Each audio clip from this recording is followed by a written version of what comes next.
Assalamualaikum. Di awal Januari kita awali dengan doa, sukacita, resolusi terbaik jangka panjang ke depannya. Oke, buat kamu yang punya sedikit masalah nih seperti skripsi nggak kelar-kelar, kerjaan numpuk pas long weekend, hutang banyak, pemasukan minim, aku doain semua segera kelar. Dan buat kamu nih yang susah move on dari mantan dan membawa kenangan lalu bersama dia di tahun baru ini, agak-agak ini ya rasanya, tapi nggak apa-apa. Aku punya tips dan triks gimana sih cepat move on dari mantan. Ikuti aku terus.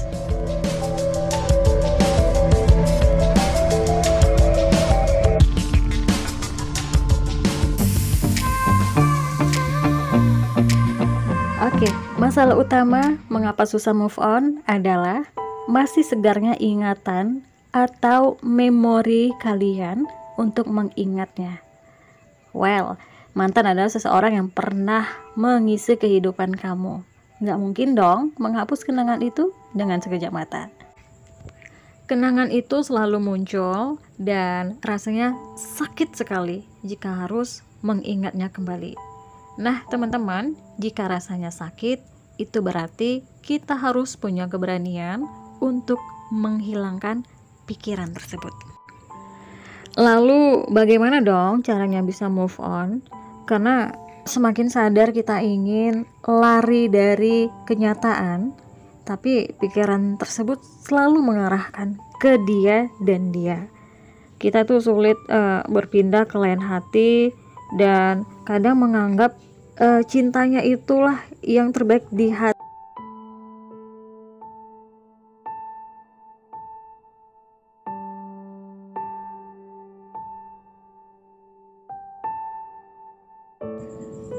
Pikiran manusia itu ada dua, ada yang sadar, ada yang di bawah kesadaran kita, disebut pikiran bawah sadar. Yang sadar ini cuma 10% kita gunakan, selebihnya 90% ini adalah hal yang tidak kita sadarin. Well, yang sadar ini tempat di mana kita memutuskan segala sesuatu, iya atau tidak. Tempat identifikasi, tempat di mana kita menguraikan segala realita. Di bawah sadar ini, teman-teman, segala bentuk aktivitas, segala rasa, segala emosi, segala kenangan, segala trauma, dan segala citra diri yang baik ataupun buruk itu berada di sini. Oke, sampai sini paham ya? Nah, kenapa sih dimana kita memutuskan untuk tidak ingin mengingat segala bentuk kenangan bersama dia? Kita perlu bawa garis bawahin ingin melupakannya. Oke. Itu berarti adalah kesadaran kita yang 10% tadi. Sedangkan realitanya itu tidak berhasil, tidak benar-benar ingin melupakannya. Oke?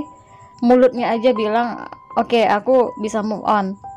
Tapi perilakunya itu selalu ngambil handphone, cek-cek media sosial dia, dan itu adalah move on yang gagal.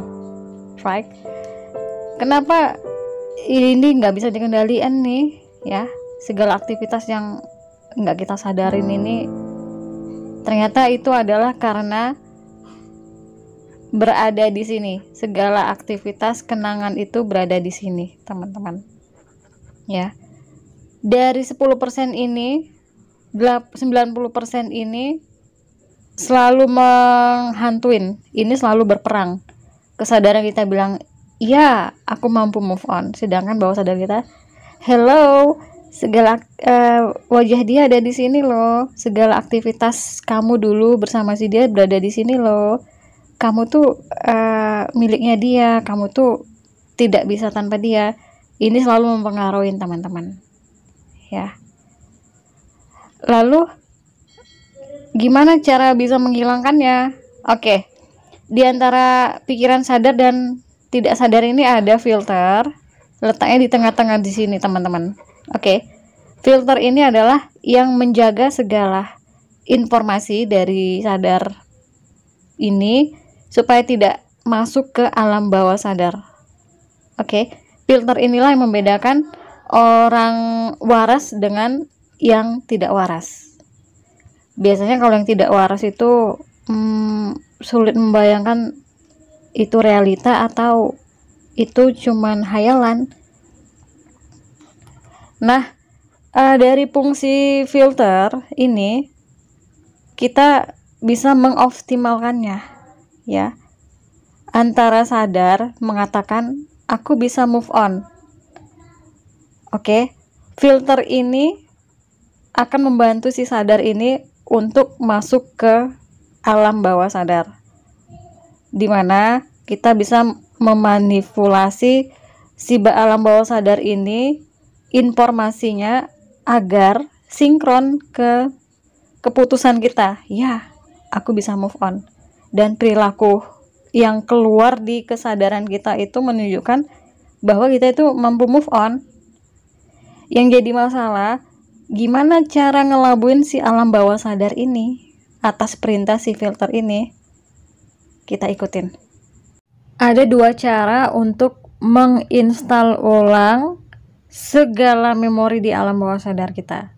Yang pertama itu adalah auto suggestion. Ini adalah sugesti terhadap diri sendiri, seperti pencitraan terhadap beliau itu kita rubah yang berada di alam bawah sadar, seperti aku cinta dia, aku sayang dia.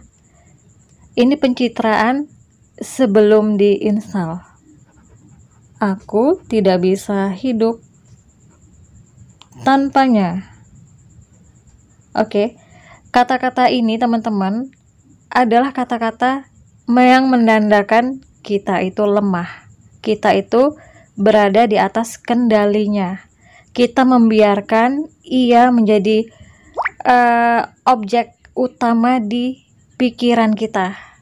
Alright?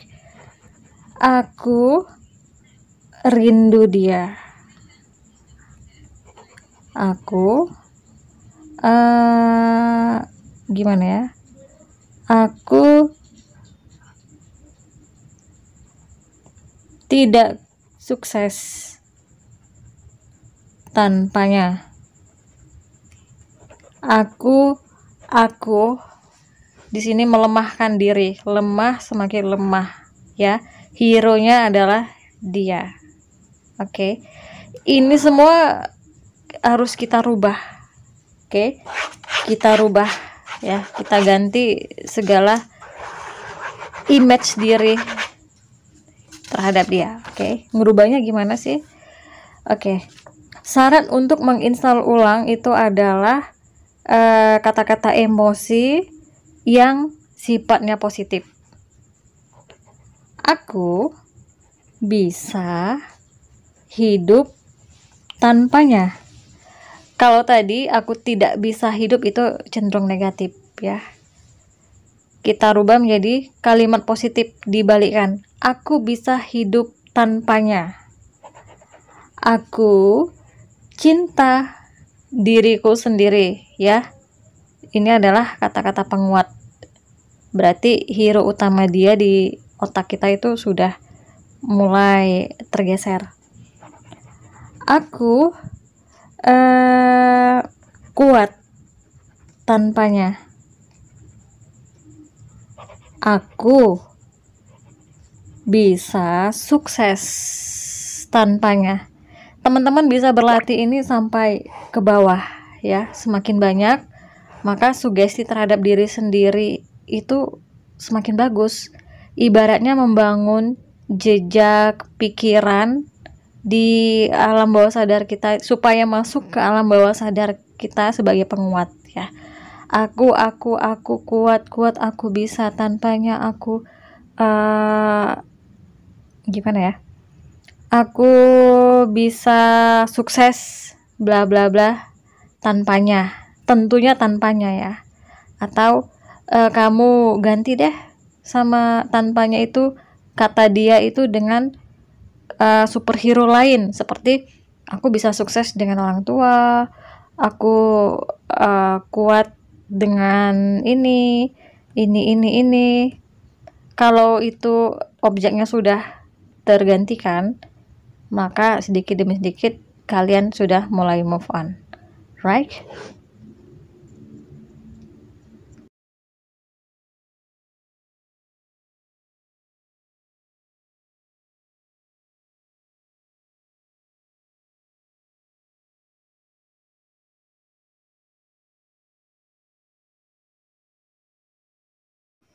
Baik teman-teman, mari kita uji coba apakah instalan dari isi alam bawah sadar kita ini benar-benar sudah terprogram ya.